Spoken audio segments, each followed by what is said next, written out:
it's a concern because diabetic si PRD. So as much as possible, ayaw natin na masugatan kahit anong parte ng katawan niya. Kaya sabi ko sa lawyer, kung pwede sana mapaalam sa amin, sa defense group and sa pamilya, kung ano yun para masabihan si PRD na iwasan yung mga bagay na makatrigger na ganon sa kanyang balat para hindi ma-infect. Nakikita na ngayon ng buong mundo kung anong klaseng organisasyon ang ICC at napakita natin through the case of former President Rodrigo Duterte kung anong klaseng institusyon ang ICC. Maipapakita siya na example ng iba't ibang bansa kung ano ang reputasyon at ano ang interest at agenda ng ICC. Vice President Sara Duterte, good afternoon po sa inyo, ma'am. Kamusta po kayo today, ma'am? Yes, magandang hapon sa inyo lahat. Magandang gabi sa Pilipinas. I am okay today. Walang problema. Ma'am, how's your visit with the former President Duterte? Okay lang ang visit. Very entertaining dahil maraming mga adults only na discussion. For adults only na discussion. Therefore, hindi kayo kasali lahat doon. Okay. Mga baby pa kayo. Ma'am, how's the overall aura ni PRRD today, ma'am? Because today, the weather is a little bit gloomy than the usual summer weather ng Netherlands. Okay lang naman siya. Nakasweater pa rin siya kahit summer. So, napansin ko sa kanya, winter, spring, summer, and autumn, naka t-shirt and naka-sweater and naka-jogging pants. Ma'am, just a question about PRRD. Yesterday pala, sinabi niyo po na may bed sores na si PRRD, which actually really worries a lot of Filipino supporters ni PRRD, ma'am ba? Yes. Is that something that is serious for us to consider, or kasi marami pong mga matatanda particularly ang nag-worry kay PRRD, ma'am, sa status niya sa loob? Yes. Okay. Chinek ko siya kanina, chinek ko yung likod niya, nauga na, natuyo na yung mga bilog-bilog na pula noong pagdating ko.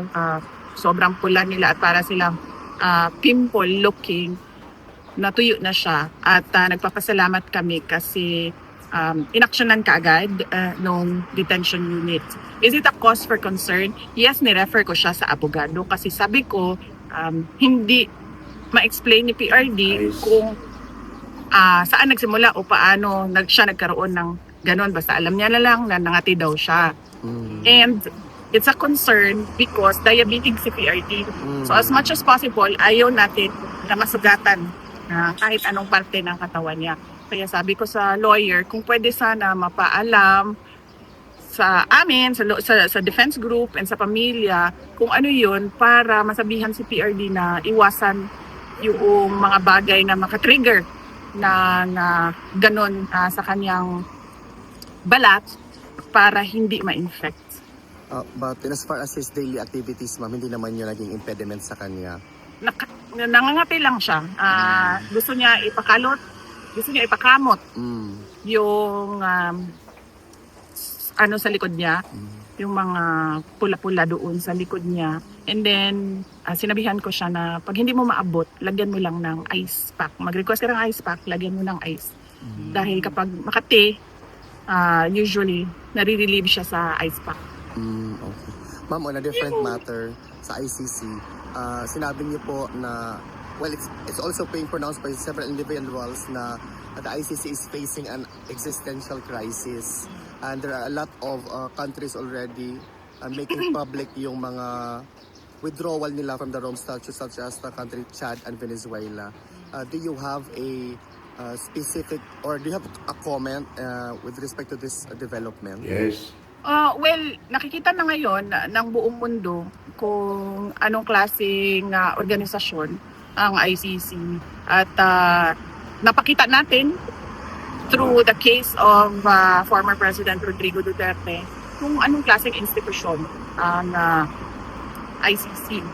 Kahapon doon sa rally, maliwanag na ipakita natin kung sino yung complainant. It's all about politics. Kung sino yung nag-kidnap sa kanya, ang gobyerno ng Pilipinas, it's all about local politics. Pinakita natin na yung subject ng crimes against humanity kuno, which is a drug war program of the government of the Philippines. And napakita natin yung tao na nag-utos ng investigasyon ay merong conflict of interest.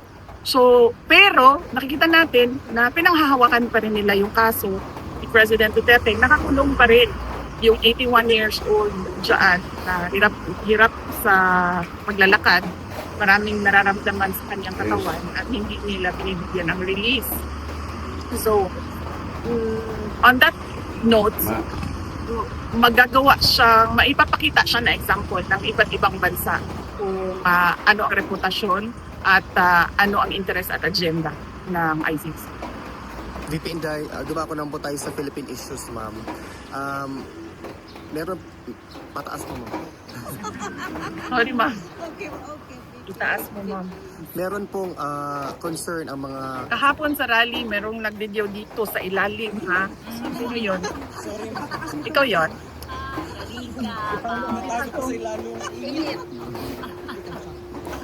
Mas ambot kay na naman yun diri ko. Wala. Pagkakita na ko sa photo, nakaana ko, wala ko kasabot kung sa iyahang ginakuha.